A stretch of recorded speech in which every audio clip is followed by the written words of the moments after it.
यकीन कर तू बदल सकता है अपनी किस्मत की लकीरों को। यकीन कर तू बदल सकता है अपनी किस्मत की लकीरों को। लिखने वाले खुद ही लिखते हैं आजकल अपनी तकदीरों को। नमस्कार साथियों, मैं वरुण पार्शर आप सभी लोगों का स्वागत करता हूं उत्कर्ष क्लासेस के ऑनलाइन प्लेटफॉर्म पे। आने वाले समय में जल्दी ही एसएससी का कैलेंडर भी आएगा, और अभी आज की ही बात कर लें तो आप सब लोग, अगर मैं वर्तमान को मान के चलूं तो आप सभी लोग एसएससी के विभिन्न एग्जाम्स की ऑलरेडी तैयारी कर रहे होंगे। चाहे वो एसएससी सीजीएल हो, सीएचएसएल हो, एमटीएस हो, सीपीओ हो, दिल्ली पुलिस हो, एसएससी जीडी हो। इसके अलावा दिल्ली पुलिस में भी आपके कई सारे अन्य पद होते हैं, एग्जीक्यूटिव हो, हेड कांस्टेबल हो, एडब्ल्यूओ हो, टीपीओ हो। तो हर साल ये एसएससी की जो वैकेंसी है वो बच्चों के लिए एक सपना लेके आती है, और बच्चे इसमें बहुत सारे अपने सपने बुनते हैं। कोई अपने आप को देखता है कि मैं आगे जाके सीजीएल में अधिकारी बनूंगा, कोई सीएचएसएल में, कोई अपने आप को दिल्ली पुलिस में सब इंस्पेक्टर के पद पे देखता है, तो कोई अपने आप को दिल्ली पुलिस में कांस्टेबल के पद पे देखता है। पर उस मंजिल तक पहुंचने के लिए आप सब लोगों को बहुत सारी कड़ी मेहनत करनी पड़ेगी, बहुत सारे चैलेंजेस से आप लोगों को गुजरना पड़ेगा। तो आज का जो हमारा ये इवेंट होने वाला है, इस इवेंट में मैं आप लोगों को जानकारी दूंगा कि ऐसे कौन से 5 एम हैं जिन पे अगर आप फोकस करते हुए चलोगे तो आपको अपनी मंजिल तक पहुंचने में सहूलियत मिलेगी। आप ज़्यादा बेहतर तरीके से, और मुश्किलों का सामना तो आपको वैसे भी करना है, पर उन मुश्किलों को आप पार करते हुए, सारे चैलेंजेस को पार करते हुए आप अपनी मंजिल तक पहुंचने में वो जो मार्ग है, वो मार्ग आपके लिए थोड़ा सा सुगम हो जाएगा, वो ईजी हो जाएगा। तो क्या है ये 5 एम, इस पर हम लोग चर्चा कर लेते हैं समय को ज़्यादा खराब ना करते हुए, कि क्या क्या चीज़ें हैं और इन 5 एम के माध्यम से कैसे आप अपनी तैयारी को और ज़्यादा बेहतर कर सकते हैं। ये 5 एम मैं आपको सबसे पहले बता दूं। पहला है एमसीक्यू सॉल्विंग, दूसरा है मॉक टेस्ट, तीसरा है मिस्टेक्स जो स्टूडेंट करते हैं, चौथा आप अपने टाइम को कैसे मैनेज करेंगे, और पांचवा मार्किंग योर सेल्फ। एक एक करके मैं आपको यहाँ पे सारी चीज़ें बताते हुए चलता हूँ कि कैसे ये 5 चीज़ें आपके लिए यहाँ पे बहुत हेल्प करने वाली है। सबसे पहली चीज़ की अगर बात करें तो एमसीक्यू सॉल्विंग। एमसीक्यू सॉल्विंग किसी भी पेपर को निकालने के लिए हर बार ये बोला जाता है कि सिर्फ पढ़ने से, थ्योरी पढ़ने से आपका पेपर नहीं निकलेगा, आपको उसके एमसीक्यू को सॉल्व करना ही पड़ेगा। इस एमसीक्यू सॉल्विंग से आपके क्या होता है, सबसे पहले तो आपके कॉन्सेप्ट जो होते हैं वो क्लियर होते हैं। आपके जो कॉन्सेप्ट हैं वो आपके क्लियर होते हैं। कॉन्सेप्ट कैसे क्लियर होते हैं कि मान लीजिए आप हिस्ट्री में कोई टॉपिक पढ़ रहे हैं, और आप मान लीजिए दिल्ली सल्तनत में आप स्लेव डायनेस्टी यानी कि गुलाम वंश पढ़ रहे हैं, और आपने गुलाम वंश पूरा पढ़ लिया। उसको पढ़ने के बाद आप एमसीक्यू लगाएंगे। अगर आप सारे एमसीक्यू लगा पा रहे हैं तो आप एक टिक कर पाएंगे कि हाँ, गुलाम वंश से संबंधित अगर कोई भी क्वेश्चन आपके पेपर में आता है तो आप उस क्वेश्चन को छोड़ेंगे नहीं। या अगर एमसीक्यू लगाते वक्त आपको कोई ऐसा प्रश्न मिलता भी है गुलाम वंश से जो आप नहीं लगा पा रहे हैं, तो उस क्वेश्चन पे आप ज्यादा से ज्यादा क्या है, रिवीजन कर सकते हैं, उन क्वेश्चंस को टिक करके या उन क्वेश्चंस का स्क्रीनशॉट लेकर। ऐसे ही मैं अगर एक और एग्जांपल लेते हुए चलूं, अगर आप ज्योग्राफी में माउंटेन पास पढ़ रहे हो, जिनको आप दर्रे कहते हो, तो सबसे पहले आप दर्रे की थ्योरी पढ़ेंगे, कौन कौन से राज्य में कौन कौन सा दर्रा है। उसके बाद आप इससे संबंधित एमसीक्यू लगाएंगे। अगर आपके फिर से सारे क्वेश्चन हिट हो रहे हैं तो आप आसानी से एक टिक लगा देंगे कि माउंटेन पास पे से अगर कोई सा भी प्रश्न आया दर्रों पे से, तो वो क्वेश्चन मेरे से बचेगा नहीं। तो आपके ये जो एमसीक्यू होते हैं ये आपके कॉन्सेप्ट को क्लियर करते हैं। मैं अगर कोई दूसरा सब्जेक्ट लेके चलूँ मैथ्स का, अगर आप मैथ्स में प्रतिशत पढ़ रहे हो, और प्रतिशत को पढ़ने के बाद आपने अगर इससे संबंधित प्रश्न लगाए हैं, अगर आप सारे क्वेश्चन लगा पा रहे हैं, तो फिर से वही चीज आप अपनी बुक में प्रतिशत के आगे लगा सकते हैं ये टिक कि कल को अगर प्रश्न आ गया तो ये क्वेश्चन मेरे से छूटेगा नहीं। मतलब आप बड़ी आसानी से सेपरेट कर सकते हो कि कौन कौन से टॉपिक आपके बिल्कुल उंगलियों पे है, और आप यहाँ पे इनको बड़ी आसानी से तैयारी कर सकते हैं। तो एमसीक्यू का महत्व बहुत ज़्यादा होता है। इसी से एमसीक्यू से आपका क्या पता चलता है, डेडिकेशन पता चलता है आपका प्रत्येक सब्जेक्ट को लेके। देखिए, ये हर स्टूडेंट के साथ होता है कि प्रत्येक स्टूडेंट का अलग अलग सब्जेक्ट स्ट्रांग होता है।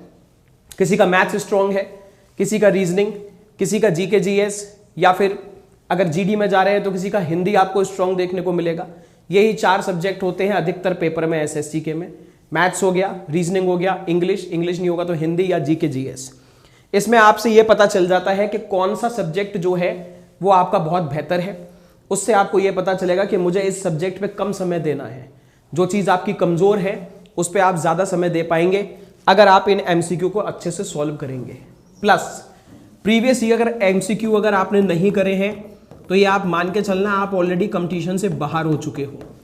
प्रीवियस ईयर एमसीक्यू, क्योंकि बहुत सारे एमसीक्यू हर साल रिपीट होते हैं, तो आपको प्रीवियस ईयर के एमसीक्यू को सरल भाषा में अगर बोलूं तो आपको घोट के पीना पड़ेगा उसको। प्रीवियस ईयर एमसीक्यू नहीं लगाए हैं आपने तो आप वैसे ही मान के चलना कि आपका सिलेक्शन बहुत मुश्किल है। तो ये तो हो गया आपके एमसीक्यू का महत्व। अब बात करते हैं मॉक टेस्ट। इस मॉक टेस्ट से आपको क्या फायदा मिलेगा? इस मॉक टेस्ट से आपको मौका मिलेगा कि आप किसी प्रश्न को सॉल्व करने के लिए, किसी भी प्रश्न को कैलकुलेट करने के लिए आप कितना समय ले रहे हैं। क्योंकि देखो बहुत सारे एग्जाम ऐसे होते हैं एसएससी में जो कठिन नहीं होते, आसान होते हैं। जब आप उनको करने बैठोगे तो आप ज्यादातर प्रश्न को लगा पाओगे। पर सारा का सारा खेल किसका होता है? सारा का सारा खेल होता है इसका टाइम का। क्योंकि किसी पेपर में आपको 1 घंटा मिलेगा, हो सकता है किसी पेपर में आपको 1.5 घंटा मिल जाए, दिल्ली पुलिस जैसे पेपर होते हैं। किसी किसी पेपर में आपको सिर्फ 60 मिनट्स ही मिलेंगे। तो सारा का सारा खेल यहाँ पे है आपका टाइम का और स्पीड का। और आपका टाइम कैसे बनेगा? जब आप ज़्यादा से ज़्यादा मॉक टेस्ट देते हैं। बहुत सारे स्टूडेंट्स में क्या देखने को मिलता है, उन्होंने पढ़ाई तो बहुत अच्छे से करी है पर उन्होंने अपनी ज़िंदगी में एक भी मॉक टेस्ट नहीं दिया। वो सोचते हैं जब जाएंगे वहाँ पे कर लेंगे। अरे भाई, जब आप उस लैब के अंदर बैठते हो, कंप्यूटर लैब के अंदर, उस लैब में बैठने के बाद बहुत सारा प्रेशर भी होता है, आपके दिमाग में कई सारे थॉट्स आते हैं, आप नर्वस भी होते हो। इसलिए उस नर्वसनेस को कंट्रोल करने के लिए आपको मॉक टेस्ट की प्रैक्टिस होनी चाहिए। और आप जब भी मॉक टेस्ट लगाएंगे तो बिल्कुल ऐसे लगाएंगे जैसे आप पेपर के हॉल में बैठे हुए हो। उसमें आप कहीं से भी बीच में पॉज करके उठेंगे नहीं। आपको एक अपना टाइम स्लॉट बना के रखना है कि ये मेरा टाइम स्लॉट है, मैं इसमें पेपर दूंगा ही दूंगा। इससे आपको इसकी स्पीड पता चलेगी। साथ में मॉक टेस्ट आपको एक चीज और सिखाएगा कि आप अपना टाइम वेस्ट ना करें ऐसे क्वेश्चंस के ऊपर जो आपके समय खा रहे हैं। ये आपको धीमे धीमे अपने आप मॉक टेस्ट से पता चलना लगेगा कि कौन से वाले प्रश्न को मुझे छोड़ना है क्योंकि ये मेरा समय ज्यादा खा रहा है। प्लस आपको इससे एक चीज और फायदा होता है कि जिसमें आपके 100% श्योर हो उन क्वेश्चंस को आप थोड़ा जल्दी जल्दी लगाइए। और जानबूझ के, मैं जीके जीएस नहीं कह रहा, मैं इंग्लिश नहीं कह रहा, मैथ्स और रीजनिंग के अंदर जानबूझ के ऐसे कुछ क्वेश्चंस डाले जाते हैं जिससे आपका समय खाया जाए। खास तौर से रीजनिंग में आपको ऐसे क्वेश्चन जरूर मिलेंगे कि आप उसे सॉल्व करते चले जाओगे और वो इतनी देर में आपका टाइम खा जाता है और यही पेपर बनाने वाले आपका चाहते हैं। तो मॉक टेस्ट से आपको टाइम कैलकुलेट करने का मौका मिलता है, आपको अपनी स्पीड पता चलती है। कल को जब आप लैब में जाके बैठोगे तो आपको फायदा मिलेगा कि आप पहले से ही मेंटली प्रिपेयर हो उसके लिए। प्लस ऐसे प्रश्न जो है जो आपका समय खा रहे हैं उनको आप छोड़ते हुए आगे निकालने का प्रैक्टिस करेंगे और जो प्रश्न आपके पहली बार में बन जा रहे हैं उन पे आप ज्यादा फोकस रखेंगे। अब इस एसएससी की तैयारी में करते वक्त स्टूडेंट्स जो होते हैं, कैंडिडेट, वो कौन कौन सी मिस्टेक करते हैं पेपर देने भी अगर जा रहे हैं या मॉक टेस्ट भी लगा रहे हैं, कोई टेस्ट सीरीज लगा रहे हैं, उसमें भी उनकी क्या मिस्टेक है। एक सबसे पहले फास्ट अप्रोच रखते हैं वो, फास्ट या फिर एग्रेसिव अप्रोच। इसका मतलब क्या है? प्रयास करेंगे कि बहुत जल्दी जल्दी जल्दी जल्दी मेरे को क्वेश्चन लगाने हैं। मानता हूं स्पीड जरूरी है पर कम से कम प्रश्न पढ़ तो लो। कई बार प्रश्न पढ़ेंगे आधा और उसमें यह पढ़ना भूल जाएंगे कि उस प्रश्न में आगे लिखा हुआ था कि इनमें से कौन सा सही नहीं है, which of the following is not correct. बस स्टेटमेंट पढ़े और आंसर दे दिया, बाद में देखा तो पता चला कि भैया इसमें तो यह पूछा गया था, इनमें से कौन सा असत्य है। तो ये क्या है? ये चीज आपकी जब सॉल्व होगी जब आप ज्यादा से ज्यादा प्रैक्टिस करेंगे। आपको धीमे धीमे समझ में आएगा। जब आप गलतियां करेंगे आप अपने मॉक टेस्ट में, तो जब आप गलती करेंगे, कहते हैं ना इंसान गलतियों से सीखता है, तो आप धीमे धीमे समझेंगे कि नहीं, मेरे को क्वेश्चन को सबसे पहले अच्छे से प्यार से सुकून से पढ़ना है। ठीक। इसके अलावा और मिस्टेक, डाउटफुल क्वेश्चंस जो होते हैं, डाउटफुल, जिसमें आपको क्या है, डाउट हो रहा हो, ऐसे क्वेश्चंस में बहुत ज्यादा दिमाग लगाना बहुत गलत चीज है, बहुत गलत चीज है। यह चीज आपको धीमे धीमे प्रैक्टिस में लेके आनी पड़ेगी कि जो क्वेश्चन में नहीं बन पा रहा है आप उसको छोड़ो। क्योंकि देखो, इंग्लिश आप हाथों हाथ कर लोगे, हिंदी भी कर रहे हो तो हाथों हाथ कर लोगे, रीजनिंग, इसके अलावा जीके जीएस आता है तो आता है, नहीं आता है तो नहीं आता है। ये मैथ्स और रीजनिंग में आपको ये प्रैक्टिस बनानी पड़ेगी कि आपको किस तरीके से ध्यान रखना है कि आप किसी भी एक क्वेश्चन के ऊपर जो आपके लिए नहीं बन रहा है उस पर आप ज्यादा डाउट ना लगाएं, क्योंकि इंसान के अंदर ये एक होता है कि नहीं, अड़ जाते हैं कि हमको तो अब ये क्वेश्चन करना है, और उतने में क्या है आपका समय निकल जाता है। ठीक है, आपको ये देखना है कि वो क्वेश्चन आपके सिलेक्शन के लिए कितना इंपॉर्टेंट है। कहीं ऐसा नहीं हो कि उस एक क्वेश्चन को करने में आपने इतना समय बिता दिया कि आप इसमें बाकी के 5 क्वेश्चन कर सकते थे, तो ये नहीं होना चाहिए। प्लस अब मैनेजमेंट ऑफ टाइम, ये मैनेजमेंट ऑफ टाइम चाहे आप इसे मॉक टेस्ट से समझ लो, एमसीक्यू तो बस आपकी प्रैक्टिस बनाएंगे, मॉक टेस्ट से आपको मैनेजमेंट ऑफ टाइम का मौका मिलेगा। जैसे आपको एक समय पे आके ये फिक्स करना पड़ेगा कि मुझे पर क्वेश्चन पे कितना टाइम देना है। ठीक है, जैसे कि अगर आप सीजीएल की तैयारी कर रहे हो तो प्री में आपकी मैथ्स आएगी, रीजनिंग आएगी, इंग्लिश आएगी, जीके जीएस आएगी। दिल्ली पुलिस का पेपर देने जा रहे हो तो उसमें आपको जीके जीएस भी मिलेगी, मैथ्स मिलेगी, रीजनिंग मिलेगी और कंप्यूटर मिलेगा। दिल्ली पुलिस कांस्टेबल का पेपर दे रहे हो तो वहां पे आपको एक स्लॉट बनाना पड़ेगा कि मेरे को इस सेक्शन को इतने समय में करना ही करना है, मैं इससे ज्यादा समय इसको नहीं दूंगा। जैसे कि आपने मान लिया कि अगर दिल्ली पुलिस कांस्टेबल में आपको 90 मिनट मिल रहे हैं तो आपको बनाना पड़ेगा अपने लिए कि जो जीके जीएस है प्लस जो आपकी रीजनिंग है, जो आपकी मैथ्स है और आपके कंप्यूटर है, इनको आपको कितने टाइम स्लॉट में खत्म करना है। ये मैनेजमेंट ही सारा खेल है, वरना पेपर तो उसको निकाल लेगा कोई। आप आराम से करने बैठोगे 2-3 घंटे में निकाल लोगे। सारा खेल तो टाइम का ही है। आपको पहले से अपने घर में जब मॉक टेस्ट दे रहे होंगे आपको ये करना होगा कि हाँ, जब कंप्यूटर का कल मैं सेक्शन दूंगा तो मेरे को जब 10 क्वेश्चन मिलेंगे या 15 क्वेश्चन मिलेंगे, ये मेरे को 5 से 6 मिनट में खत्म कर दे रहे हैं, जिससे मैं बाकी सेक्शन के लिए टाइम बचा सकूं। क्योंकि किसी भी पेपर में सारा खेल समय खाने का इनका होता है। जीके जीएस आता है नहीं आता, इंग्लिश आती है नहीं आती, पता चल जाएगा ऑप्शन में आंसर होंगे तो। कंप्यूटर भी आप कर लोगे, बहुत कठिन नहीं होता। ये है सारा खेल। तो आपको हमेशा अपने रीजनिंग और मैथ्स के लिए समय बचा के रखना पड़ेगा। मैं मानता हूं, जैसे कि आप जानते हो किसी पेपर में जीके जीएस का सेक्शन ज्यादा है, किसी में मैथ्स ज्यादा है, किसी में रीजनिंग। जैसे दिल्ली पुलिस कांस्टेबल में 50 नंबर की जीके जीएस है, कहीं पे सब बराबर है 25-25-25-25, कहीं पे 20-20-20-20 है। तो ये आपको डिसाइड करना पड़ेगा कि आप कैसे बाकी सेक्शन से टाइम निकालकर दूसरे सेक्शन के लिए रख सकते हो।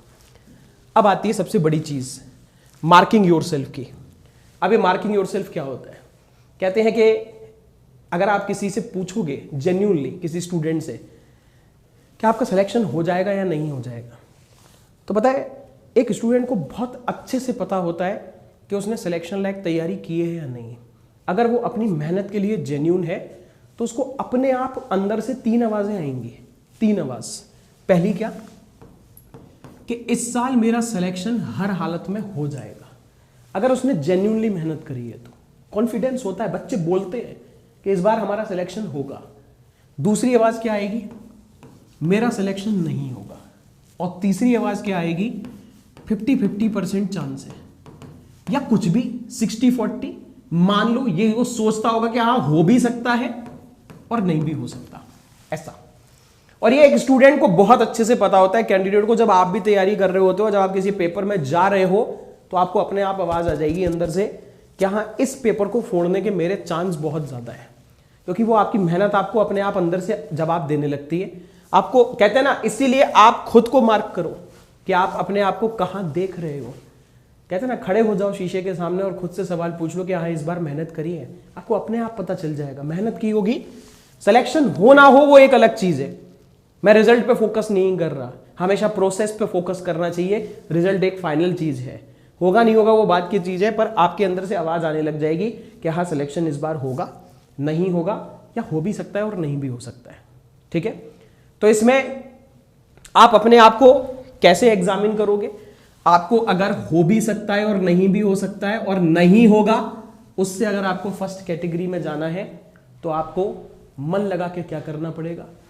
आपको थ्योरी तो पढ़नी ही पड़ेगी, फिर आपको प्रीवियस ईयर के एमसीक्यू लगाने होंगे, एक्सपेक्टेड एमसीक्यू है वो भी लगाने होंगे, प्लस आपको टेस्ट सीरीज जो है वो कोई ज्वाइन करनी पड़ेगी।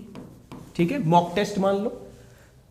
प्लस एक सबसे बड़ी चीज, सॉल्व करो जितने क्वेश्चन लगा सकते हो अपने कॉन्सेप्ट को क्लियर करने के बाद।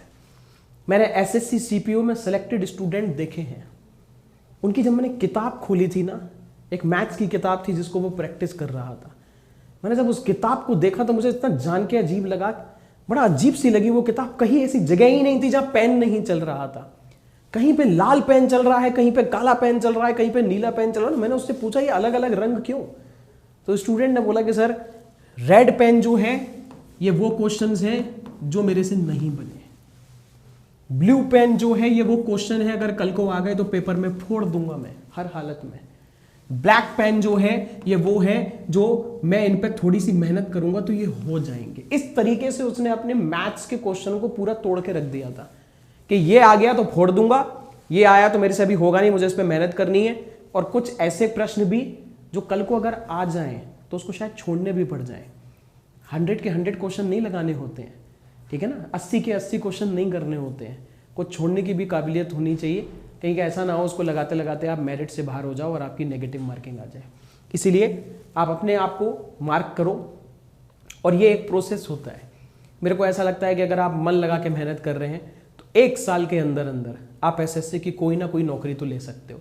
अगर आप डेली 6 से 8 घंटे पढ़ रहे हो, चाहे वो CGL हो, CHSL हो, MTS हो, दिल्ली पुलिस कांस्टेबल हो, CPO, चलो मैं कह देता हूँ CGL के लिए आपको 2-2.5 साल लग जाएंगे, पर बाकी के जो मैंने आपसे पेपर बोले हैं वो 1 साल के अंदर आपने मेहनत करी है अगर 6-6, 7-7 घंटे, तो आप इस पेपर को निकाल सकते हैं। तो ये उम्मीद है कि आपको ये जो 5 M हैं ये आपके काम में आएंगे। आप इनसे अपने आप को एनालाइज करोगे, कैसे आप अपनी तैयारी को और बेहतर कर सकते हो वो आपको इसमें, अगर इसको आप कॉपी करते हुए चलोगे या अपनी भी कोई स्ट्रेटजी बनाओ। जरूरी नहीं है कि सब 100% कॉपी करना है। अगर आपको ऐसा लगता है कि आपकी कोई स्ट्रेटजी बेस्ट है तो आप उसे फॉलो करो। बस एक चीज याद रखना कि किसी भी सफलता को प्राप्त करने के लिए मोटिवेशन नहीं, कंसिस्टेंसी चाहिए होती है। क्योंकि मोटिवेशन आज है कल नहीं है। आज कोई रील देख ली पढ़ने बैठ गए, नहीं, वो मोटिवेशन आज है कल खत्म हो जाएगा। कंसिस्टेंसी होता है कि जब धीमे धीमे धीमे धीमे आप अपनी मंजिल के लिए बस चलते रहते हैं। किसी दिन अगर 5 घंटे पढ़ाई की है तो किसी दिन आप 1 घंटे भी पढ़ाई करोगे, आधे घंटे भी पढ़ाई करोगे, पर प्रयास करोगे कोई ऐसा दिन ना जाए जहाँ पे 1 मिनट भी पढ़ाई नहीं की गई हो।